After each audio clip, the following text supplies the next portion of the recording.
शुक्लाम्बरधरम् विष्णुम् शशिवर्णम् चतुर्भुजम् प्रसन्नवदनम् ध्यायेत् सर्वविघ्नोपशान्तये व्यासम् वसिष्ठनप्तारम् शक्तेः पौत्रमकल्मषम् पराशरात्मजम् वन्दे शुकतातम् तपोनिधिम् व्यासाय विष्णुरूपाय व्यासरूपाय विष्णवे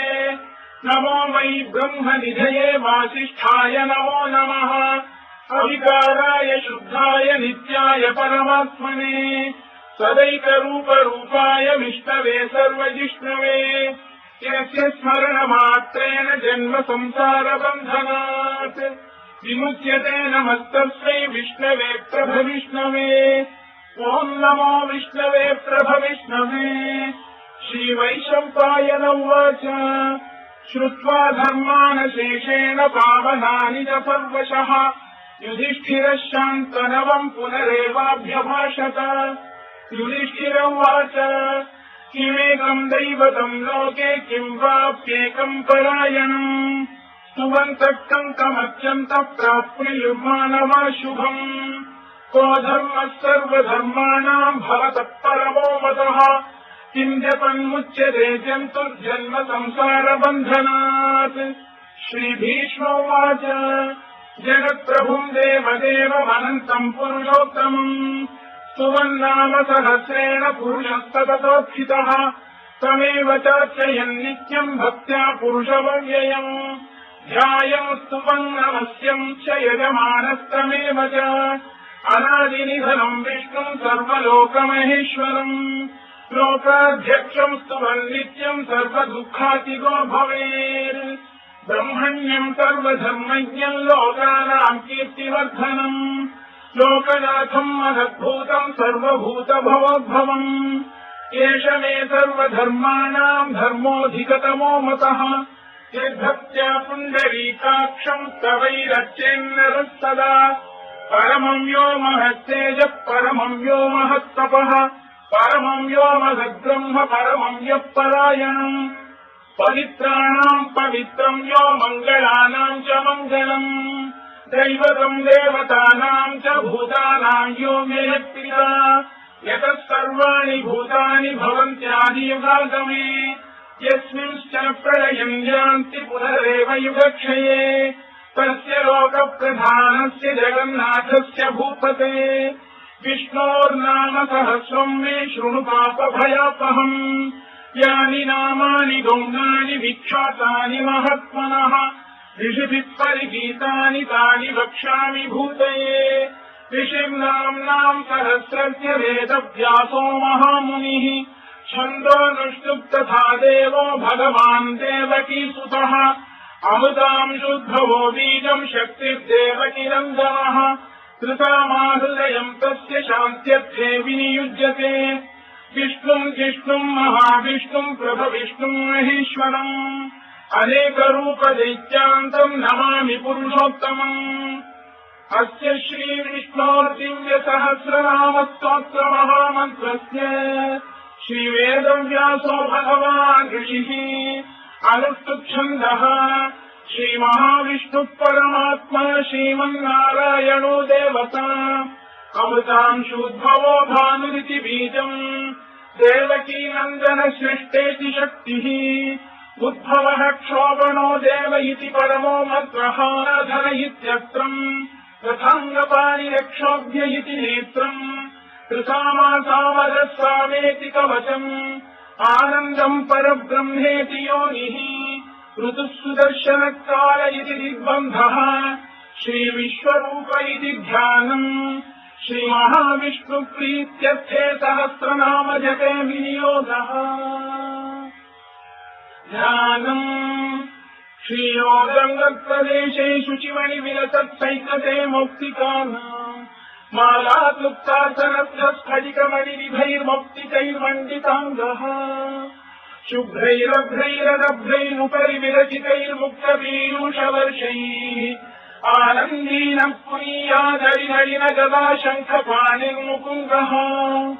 भूः पादौ यस्य नाभिर्विहदसुरनिरश्चन्द्रसूर्यौ च नेत्रे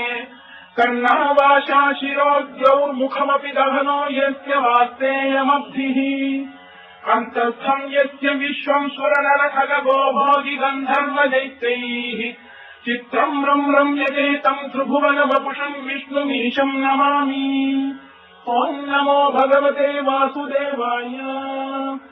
शान्ताकारम् भुजगशयनम् पद्मनाभम् सुरेशम् विश्वाधारम् गगनसदृशम् मेघवर्णम् शुभाङ्गम् लक्ष्मीकान्तम् कमलनयनम् योगिहृध्यानगम्यम् वन्दे विष्णुम् भवभयहरम् सर्वलोकैकनाथम् मेघश्यामम् पीतकौशेयवासम् श्रीवत्साङ्कम् कौस्तुभोद्भासिताङ्गम् पुण्योपेतम् पुण्डरीकायताक्षम् विष्णुम् वन्दे सर्वलोकैकनाथम् नमः समस्तभूतानामादिभूताय भूभृते अनेकरूपरूपाय विष्णवे प्रभविष्णवे सशङ्खचक्रम् सकिरीटकुण्डलम् सपीतवस्त्रम् सरसीरुवेक्षणम् सहारवक्षस्थलशोभिकौस्तुभम् नमामि विष्णुम् शिरसा चतुर्भुजम् छायायाम् पारिजातस्य हेमसिंहासनोपरि आसीनमम्बुदश्याममायताक्षमलङ्कृतम् चन्द्राननम् चतुर्बाहुम् श्रीवत्साङ्कितवक्षसम् रुक्मिणी सत्यभामाभ्याम् सहितम् कृष्णमाश्रये।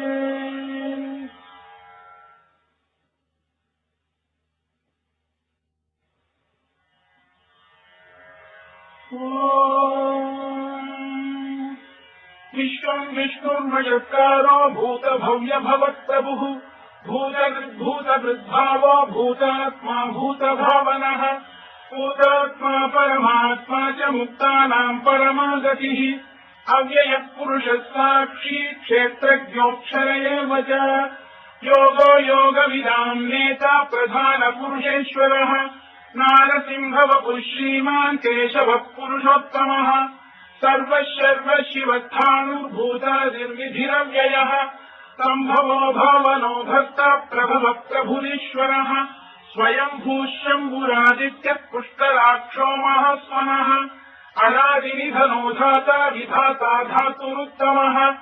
अप्रमेयो ऋषिकेशः पद्मनाभोऽमरप्रभुः विश्वकर्मा मनुस्पष्टस्थविष्ठस्थविरो ध्रुवः अग्रासे शाश्वतकृष्णो लोहिताक्षप्रकर्दनः प्रभूतस्त्रिकबुद्धाम पवित्रम् मङ्गलम् परम् ईशानप्राणदप्राणो ज्येष्ठः श्रेष्ठः प्रजापतिः हिरण्यगर्भो भूगर्भो माधवो मधुसूदनः ईश्वरो विक्रमी धन्वी मेधावी विक्रमक्रमः अनुत्तमो दुराधर्षः कृतज्ञकृतिरस्मान् सुरेशः शरणम् शर्म विश्वरेता प्रजाभवः अगः संवत्सरोऽभ्यालः प्रत्ययः सर्वदर्शनः अजः सर्वेश्वरः सिद्धः सिद्धिः सर्वादिरच्युतः वृषाकपिरमेयात्मा सर्वयोगविनिसृतः वसुर्वसुमनः सत्यः समात्मा संविदस्तमः अमोघः पुण्डरीकाक्षो वृषकर्मा वृषाकृतिः रुद्रो बहुशिराः भ्रुर्विश्वयोनिः शुचिश्रवाः अमृतः शाश्वतस्थाणुर्वरारोहो महतपाः सर्वगः सर्वविद्वानुर्विश्ववित्वमिः लोकाध्यक्षः सुराध्यक्षो धर्माध्यक्षः कृताकृतः चतुरात्मा चतुर्व्यूहश्चतुर्दंष्टः चतुर्भुजः भ्राजिष्णुर्भोजनम् भोक्ता सहिष्णुर्जगदादिजः अनघो विजयो जेता विश्वयोनिः पुनर्वसुः उपेन्द्रो वामनः प्रांशुरमोघः शुचिरूर्जितः अतीन्द्रः सङ्ग्रहः सर्गो धृतात्मा नियमो यमः वेद्यो वैद्यः सदा योगी वीरः माधवो मधुः अतीन्द्रियो महामायो महोत्साहो महाबलः महाबुद्धिर्महावीर्यो महाशक्तिर्महाद्युतिः अनिदेश्यवपुः श्रीमान् अनेयात्मा महादृधृत् महेश्वासो महीभक्तः श्रीनिवासः सतङ्गतिः अनिरुद्धः सुरानन्दो गोविन्दो गोविदाम्पतिः मरीचिर्दमनो हंसः सुपर्णो भुजगोत्तमः हिरण्यनाभः सुतपाः पद्मनाभः प्रजापतिः अमृत्युः सर्वदृक्सिंहः सन्धाता सन्धिमान् स्थिरः अजो दुर्मर्षण शास्ता विश्रुतात्मा सुराविभा गुरुतमो धाम सत्यपराक्रमः निमिषो निमिषसर्गी वाचस्पतिरुदारधीः अग्रणी ग्रामणी श्रीमान् न्यायो नेता समीरणः सहस्रमूर्धा विश्वात्मा सहस्राक्षः सहस्रपात् आपत्तनो निवृत्तात्मा संवृतः सम्प्रवर्धनः अधः संवत्सको भङ्गिरनिरोधरणीधरः सुप्रसादप्रसन्नात्मा विश्वधृक् विश्वभुक्विभुः सत्कर्ता सत्कृतः साधुर्जन्धुर्नारायणो नरः असङ्ख्येयो प्रमेयात्मा विशिष्टः शिष्टकृच्छुचिः सिद्धार्थः सिद्धसङ्कल्पः सिद्धितः सिद्धिसाधनः वृषाजी वृषभो विष्णुर्वृषपर्वा वृषोदरः वर्धनो वर्धमानश्च विविक्तः श्रुतिसागरः सुभुजो दुर्धरो वाग्मी महेन्द्रो वसुदो वसुः नैकरूपो बृहद्रूपः शिपिमिष्टप्रकाशनः ओजस्तेजोद्युतिधरप्रकाशात्मा प्रतापनः वृद्धस्पष्टाक्षरो मन्त्रश्चन्द्रांशुर्भास्करद्युतिः अमृतांशुद्धवो भानुष्यजबिन्दुः सुरेश्वरः औषधम् जगतस्तेतुः सत्यधर्मपराक्रमः भूतभव्यभवन्नाथ पवनः पावनो नरः कामः कामकृत्कान्तः कामः कामप्रदप्रभुः युगादिकृद्युगावर्तो नैकमायो महाशनः अदृश्योऽव्यक्तरूपश्च सहस्रजिदनन्तजित् इष्टो विशिष्टः शिष्टेष्टः शिखण्डीदंशो वृषः क्रोधः क्रोधकृत्कर्ता विश्वबाहुर्महीधरः अच्युतप्रथितः प्राणप्राणदो वासवानुजः अपाम् निधिरधिष्ठानमप्रमत्तप्रतिष्ठितः स्कन्दधरो धुर्यो वरदो वायुवाहनः वासुदेवो बृहद्भानुरादिदेवः पुरन्दरः अशोकस्तारणस्तारः शूरः शौर्यजलेश्वरः अनुकूलः शतावर्तः पद्मी पद्मनिभेक्षणः पद्मनाभोरविन्दाक्षः पद्मगर्भः शरीरभृत् महर्धिर्वृद्धो वृद्धात्मा महाक्षो गरुडध्वजः अतुलशरभो भीमः समयज्ञो हविर्हरिः सर्वलक्षणलक्षण्यो लक्ष्मीवान् समितिञ्जयः विक्षरो लोहितो मार्गो हेतुर्दामोदरस्तः महीधरो महाभागो वेगवानमिदाशनः उद्भवः क्षोभणो देवः श्रीगर्भः परमेश्वरः कारणम् कारणम् कर्ता विकर्ता गहनो गुहः व्यवसायो व्यवस्थानः संस्थानस्थानदो ध्रुवः परधिः परमस्पष्टः तुष्टः पुष्टः शुभेक्षणः रामो विरामो विरतो मार्गो नेयोनयोनयः वीरः शक्तिमताम् श्रेष्ठो धर्मो धर्मविदुत्तमः वैकुण्ठः पुरुषः प्राणः प्रणवः पृथुः हिरण्यगर्भः शत्रुघ्नो व्याप्तो वायुरघोक्षजः ऋतुः सुदर्शनकारः परमेशी परिग्रहः उग्रः संवत्सरो दक्षो विश्रामो विश्वदक्षिणः विस्तारस्थावरस्थाणुप्रमाणम् बीजमव्ययम् अर्थो नर्थो महाकोशो महाभोगो महाधरः अनिर्विण्णस्थविष्ठो भूर्धर्मयूपो महामखः नक्षत्रनेमिर्नक्षत्री क्षमः क्षामः समीहनः यज्ञयुज्यो महेज्यश्च क्रतुः सत्रम् सदम् गतिः सर्वदर्शी विमुक्तात्मा सर्वज्ञोद्यानमुत्तमम् सुव्रतः सुमुखः सूक्ष्मः सुघोषः सुखरः सुहृदः मनोहरोजितक्रोधो वीरबाहुर्विदारणः स्वापनः स्ववशो व्यापी नैकात्मानैककर्मकृत् वत्सरो वत्सलो वत्सीरक्षरभो धनेश्वरः धर्मकृद्धर्मकृद्धर्मी तदक्षरमक्षरम् अविज्ञाता सहस्रांशुर्विधाता कृतलक्षणः गभस्तिरेमिस्तत्तः सिंहो भूतमहेश्वरः आदिदेवो महादेवो देवेशो देवभृद्गुरुः उत्तरो गोपतिर्गोप्ता ज्ञानः सोमपो मृतपः सोमः पुरुजिः पुरुषोत्तमः विनयो जयः सत्यसन्धो दाशाखस्तात्वतम् पतिः जीवो विनयिता साक्षी मुकुन्दो विदविक्रमः अम्भोनिधिरनन्तात्मा महोदधिशयोऽन्तकः अजो महार्घ स्वाभाव्यो जिता मित्र प्रमोदनः आनन्दो नन्दनोनन्द सत्य धर्मा त्रिविक्रमः महर्षि कविराचार्य कृतज्ञो मेदिनीपतिः त्रिदशाध्यक्षो महाशृङ्गकृतान्तकृत् महावराहो गोविन्द सुषेण कनकाङ्गनी दुह्यो गभीरो गहनो गुप्तश्चक्रगदाधरः वेदास्वाङ्गोजितकृष्णो दृढः सङ्कर्षणोच्युतः वरुणो वारुणो वृक्षपुष्कराक्षो महामनाः भगवान् बलहानन्दी वनमाली हलायुधः आदित्यो ज्योतिरादित्यः सहिष्णुर्गतिसत्तमः धन्वाखण्ड परशुद्धारुणोद्रविणप्रदः दिवसृक्सर्वदृत्यासो वाचस्पतिनयो निजः कृतामासावगत्साव निर्वाणम् भेषजम् भृजति सन्न्यासवृक्षमशान्तो निष्ठा शान्तिपरायणम् शुभाङ्गः शान्तिदस्निष्ठा कुमुदकुमलेशयः गोहितो गोपदैर्गोप्ता वृषभाक्षो वृषप्रियः अनिवर्ती निवृत्तात्मा संक्षेप्ताक्षेमकृच्छिवः श्रीवत्सलक्षा श्रीवास श्रीपति श्रीमताम्बरः श्रीधश्रीश श्रीनिवास श्रीनिधि श्रीविभावनः श्रीधर श्रीकर श्रेय श्रीमान् लोकत्रयाश्रयः स्वच्छस्वङ्गशतानन्दो नन्दिज्योतिर्गणेश्वरः विजितात्मा विधेयात्मा सत्कीर्तिच्छिन्न संशयः उदीर्णः सर्वतश्चक्षुरनीशः शाश्वतस्थिरः भूषयो भूषणो भूतिर्विशोकशोकनाशनः अर्चिष्मानच्चितः कुम्भो विशुद्धात्मा विशोधनः अनिरुद्धो प्रतिरथ प्रद्युम्नोदितविक्रमः कालनेमिनिः वीरः शौरिः शूरजनेश्वरः त्रिलोकात्मा त्रिलोकेशः केशवक्केशिः हरिः कामदेवः कामपालः कामी कान्तकृतागमः अनिर्देश्यवपुर्विष्णुर्वीरोऽनन्तो धनञ्जयः ब्रह्मण्यो ब्रह्मदुर्ब्रह्मा ब्रह्म ब्रह्मनिवर्धनः ब्रह्मविद्ब्राह्मणो ब्रह्मी ब्रह्मज्ञो ब्राह्मणप्रियः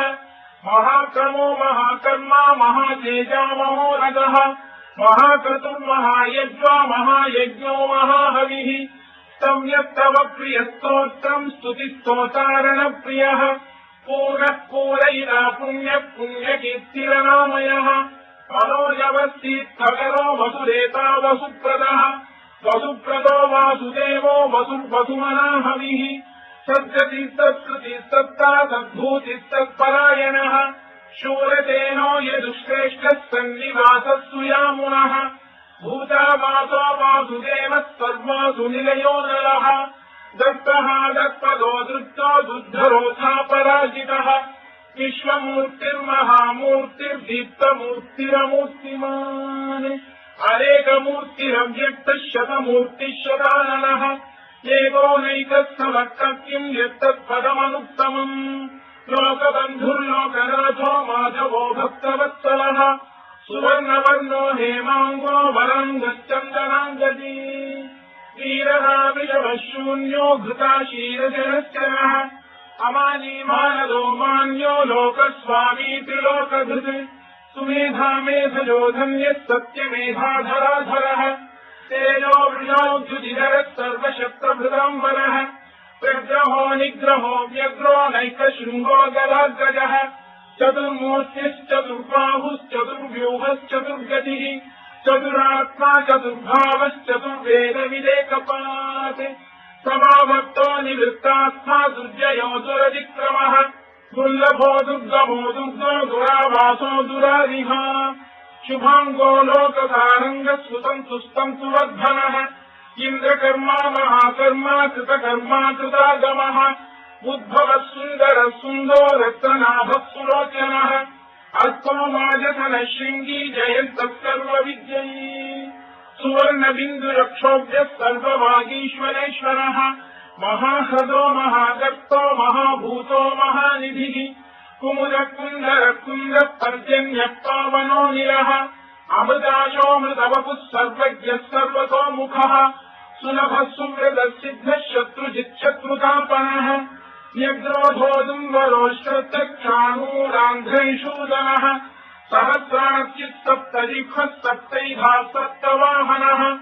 अमूर्तिरनघोचिन्त्यो भयगृद्भयनाशनः अणुबृहत्कृशस्थूलो गुणगृन्निर्गुणो महान् अधृतस्वधृतस्वास्य प्राग्वंशो वंशवर्धनः धारभृत्कचितो योगी योगीशः सर्वकामदः आश्रमश्रवणः क्षामः सुपर्णो वायुवाहनः धनुर्धरो धनुर्वेदो दण्डो दमयिता दमः अपराजितः सर्वसहो नियन्ता नियमो यमः सत्त्ववान् सात्विकः सत्यः सत्यधर्मपरायणः अभिप्रायप्रियार्होः प्रियकृत्प्रीतिवर्धनः विधायतगतिर्ज्योतिः सुरुचित्कुतबुद्धिभुः रविर्विरोचनः सूर्यः सवितारनिलोचनः अनन्तो हुतबुद्धोक्ता सुखदोनैकजोऽग्रजः अनिर्विण्णस्तदामर्षी लोकाधिष्ठानमद्भुतः सनातनतमः कपिलः कपिरव्ययः स्वस्तिदः स्वस्तिकृत् स्वस्तिः स्वस्तिभुक् स्वस्तिदक्षिणः अरौद्रः कुण्डली चक्री विक्रम्यूर्जितजासनः शब्दातिगः शब्दतः शिशिरः शर्वरीकरः अक्रूरप्रेषलो दक्षो दक्षिणः क्षमिणाम्बरः विद्वत्तमो वीतभयः पुण्यश्रवणकीर्तनः उत्तारणो दुष्कृतिः पुण्यो दुःस्वप्ननाशनः वीरः रक्षणः सन्तो जीवनः पर्यवस्थितः अनन्तरूपोऽनन्तश्रीर्जितमन्युर्भयापहः चतुरश्रो गभीरात्मा गिरिशोऽध्यादिशो दिशः अनादिर्भूर्भुवो लक्ष्मी सुवीरो रुचिराङ्गदः जननो जनजन्मादिर्भीमो भीमपराक्रमः आधारनिलयो धाता पुष्पहासप्रजागरः ऊर्ध्वरः सत्पथाचार प्राणः प्रणवप्रणः प्रमाणम् प्राणनिलय प्राणभृत्प्राणजीवनः तत्त्वम् तत्त्वविदेकात्मा जन्ममुत्तिजरातिगः भूर्भुवस्वत्तरुस्तारः सविता प्रपितामहः यज्ञो यज्ञपतिर्यज्ञा यज्ञाङ्गो यज्ञवाहनः यज्ञभृद्यज्ञकृद्यज्ञी यज्ञभुक्यज्ञसाधनः यज्ञान्तकृद्यज्ञगुह्यमन्नमन्नाद एव च आत्मयोनिः स्वयम् जातो वैखानः सामगायनः देवकीनन्दनः स्रष्टा क्षितीशः पापनाशनः शङ्खवृन्नन्दकी चक्री शार्ङ्गधन्वागदाधरः तथाङ्गपाणिरक्षोभ्यः सर्वप्रहरणायुधः सर्वप्रहरणायुधो नम इति परमालीकरीशाङ्गी शङ्खी चक्री च नन्दकी श्रीमान्नारायणो विष्णुर्वासुदेवोऽभिरक्षतु परमालीकरीशाङ्गी शङ्खी चक्री च नन्दकी श्रीमान्नारायणो विष्णुर्वासुदेवोऽभिरक्षतु वनमालीकरीशाङ्गी शङ्खी चक्री च नन्दकी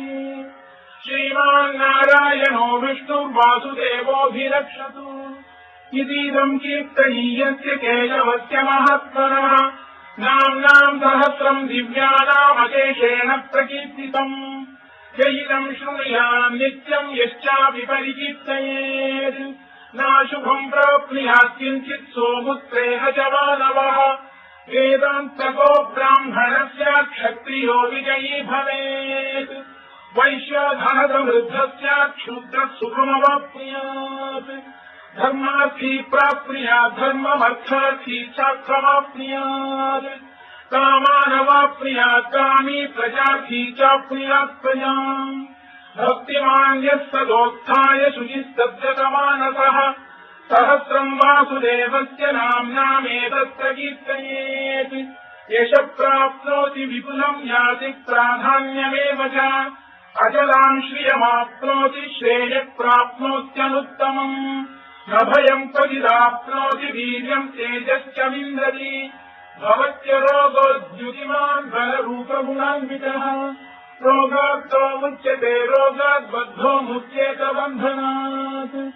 भयान्मुच्येत भीतस्तु मुच्येतापन्नः दुर्गाण्यतितरत्याशु पुरुषः पुरुषोत्तमम्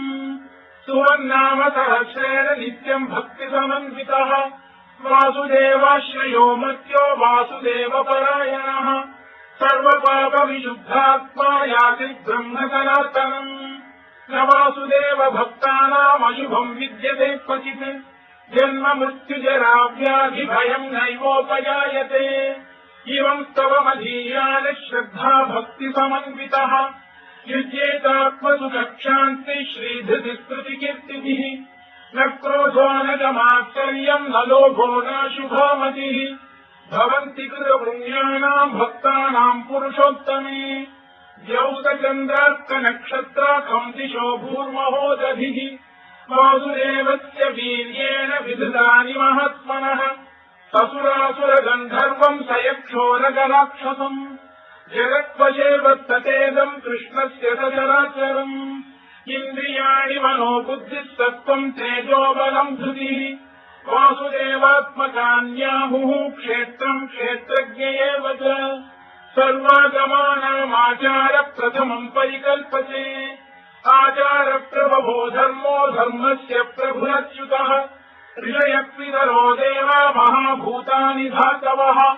जङ्गमम् चेदम् जगन्नारायणोद्भवम् योगो ज्ञानम् तथा साङ्ख्यम् विद्या शिल्पादिकर्म च वेदाः शास्त्राणि विज्ञानमेतत् सर्वम् जनार्दनात् एको विष्णुर्मदद्भूतम् पृथग्भूतान्यनेकशः त्रीलोकान् व्याप्य भूतात्मा भुङ्क्ते विश्वभुवव्ययः इमम् स्तवम् भगवतो विष्णो व्यासेन कीर्तितम् तदेद्य इच्छेत् पुरुषः श्रेयः प्राप्तुम् सुखानि च विश्वेश्वरमजम् देवम् जगतप्रभुमव्ययम् भजन्ति ये पुष्कराक्षम् न ते यान्ति पराभवम् न ते यान्ति पराभवम् उन्नमयिति अर्जुनोवाच पद्मपत्रविशालाक्ष पद्मनाभसुरोत्तम भक्तानामनुरक्तानाम् त्राता भवजनार्दन श्रीभगवानुवाच यो माम् नाम सहस्रेण स्तोतुमिच्छति पाण्डव सोऽहमेकेन श्लोकेन स्तुत एव न संशयः स्तुत एव न संशयोन्नमयिति व्यासोवाच वासनाद्वासुदेवस्य वासितम् भुवनत्रयम् सर्वभूतनिवासोऽसि वासुदेव नमोऽस्तु ते वासुदेव नमोऽस्तु ते ॐ नम इति पार्वत्युवाच केनोपायेन लघुना विष्णोर्नाम सहस्रकम् पठ्यते पण्डितैर्नित्यम् श्रोतुमिच्छाम्यहम् प्रभो ईश्वरोवाच श्रीराम राम रामेति रमे रामे मनोरमे सहस्रनाम तत्तुल्यम् राम नाम वरानने श्रीराम राम रामेति रमे रामे मनोरमे सहस्रनाम तत्तुल्यम् राम नाम वरानने श्रीराम राम रामेति रमे रामे मनोरमे सहस्रनाम तत्तुल्यम् राम नाम वरानने राम नाम वरानन ॐ नम इति ब्रह्मोवाच नमोऽस्त्वनन्ताय सहस्रमूर्तये सहस्रपादाक्षि शिरोरुबाहवे सहस्रनाम्ने पुरुषाय शाश्वते सहस्रकोटियुगधारिणे नमः सहस्रकोटियुगधारिणे नम ॐ नम इति सञ्जय उवाच यत्र योगेश्वर कृष्णो यत्र पार्थो धनुर्धरः तत्र श्रीविजयो भूतिर्ध्रुवानीतिम् मतिम् मम श्रीभगवानुवाच अनन्याश्चिन्तयन्तो ये जनाः पर्युपासते तेषाम् नित्याभियुक्तानाम् योगक्षेमम् वहाम्यहम् परित्राणाय साधूनाम् विनाशाय च दुष्कृताम् धर्म संस्थापनार्थाय सम्भवामि युगे युगे आहता विषण्णाः शिथिलाश्च भीताः घोरेषु च व्याधिषु वर्तमानाः संकीर्त्य नारायण शब्दमात्रम् विमुक्तदुःखाः सुखिनो भवन्तु कायेन वाचा मनसेन्द्रियैर्वा बुद्ध्यात्मना वा प्रकृते स्वभावात् करोमि यद्यत् सकलम् परस्मै नारायणायेति समर्पयामि।